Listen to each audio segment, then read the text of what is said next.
යුරෝපයේ මෙතෙක් පැවති විශාලතම බක්මහවුල්ල එළඹෙන 19 වනදා පැවැත්වීමට නියමිතව තිබෙනවා. ඒ එංගලන්තයේ හැරෝ කේර්න් ක්‍රීඩාපිටියේදී. බක්මහවුලෙහි නිල මාධ්‍ය අනුග්‍රහය දක්වන්නේ සියත ටීවී අප නාලිකාවයි. මේ පිළිබඳ තොරතුරු ගෙනෙන අප ජාත්‍යන්තර වාර්තාකරු හසිත අකලංක දයාලගේ.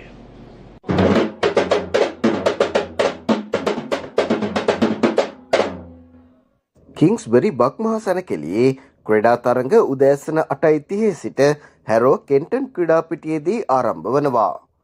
සංස්කෘතික සංදර්ශනය මහාචාර්ය මුදියන්සේ දිසානායකයන් ඇතුළු නර්තනාචාර්යවරුන්ගේ දායකත්වයෙන් පැවැත්වෙනවා. ඊට ශ්‍රී සද්ධාතිස්ස ජාත්‍යන්තර බෞද්ධ මධ්‍යස්ථානයේ දහම් පාසලේ දරුවන් ගුරුවරුන් හා දෙමාපියන් එක්වනවා. එය හැරෝ ලෙෂර් සෙන්ටර්හිදී අප්‍රේල් 19 වනදා දහවල් 1:30ට ආරම්භ වීමට නියමිතයි. සංගීත සංදර්ශනය සවස 6 සිට හැරෝ ලෙෂර් සෙන්ටර්හිදීම පැවැත්වෙනවා.